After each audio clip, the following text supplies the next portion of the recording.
យក្មេងចិត្តក្មេងលោលេងបេងដួងមនុស្សស្មោះលែបងទាំងអង្គដើម្បីរក្សាស្នេហ៍មួយដល់ទីបំផុត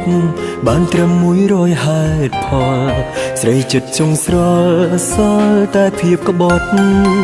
មនុស្សស្មងតបចាកំសាគ្មានសិទ្ធប្រជែងមានតែដងលែងបណ្ដោយផ្សែងទៅតាមខ្យល់ងាយស្នេហ៍ងាយបែកបេងដួងរងសាប់រសល់ជូនពរនិមលដល់ផ្លូវបំបែ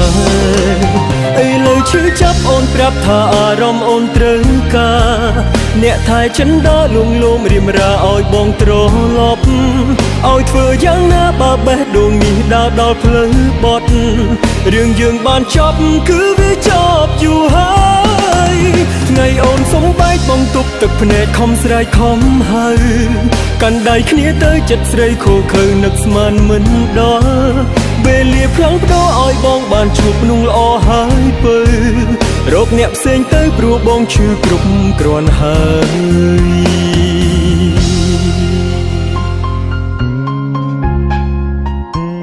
ហាហា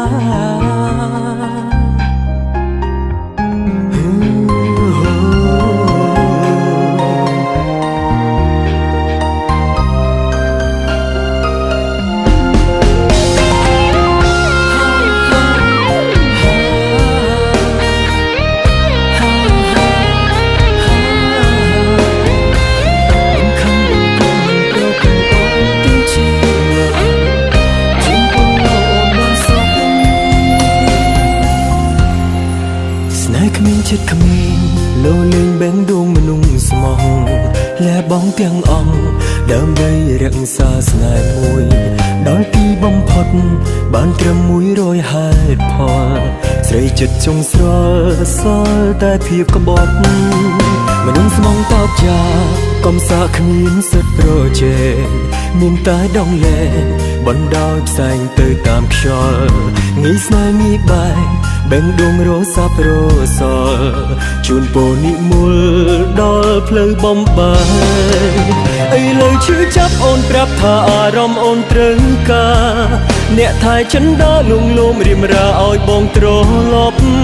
ឲ្យធ្វើយ៉ាងណាបើបេះដូងនេះដើរដល់ផ្លូវបត់រឿងយើងបានចប់គឺវាចប់យូរហើយថ្ងៃអូនសុំបែកបងទប់ទឹកភ្នែកខំស្រែកខំហើកាន់ដៃគ្នាទៅចិត្តស្រីខូខើនឹកស្មានមិនដល់វេលាផ្លាំងផ្ដោឲ្យបងបានជួបนุ่งល្អហើយពើរកអ្នកផ្សេងទៅព្រោះបងឈឺគ្រប់គ្រាន់ហើយអីលើឈឺចាប់អូនប្រាប់ថាអារម្មណ៍អូនត្រូវការអ្នកថែចិនដើរលួងលោមរៀមរាឲ្យបងត្រឡប់ឲ្យធ្វើយ៉ាងណាបើបេះដូងនេះដើរដល់ផ្លូវបត់រឿងយើងបានចប់គឺវាចប់យូរហើយថ្ងៃអូនសុំហើយបងទប់ទឹកភ្នែកខំស្រែកខំកាន់ដៃគ្នាទៅចិត្តស្រីខូខើនឹកស្មានមិនដល់វេលាផ្លាំងផ្ដោឲ្យបងបានជួបนุ่งល្អហើយពើរកអ្នកផ្សេងទៅព្រោះបងឈឺគ្រប់គ្រាន់ហើយ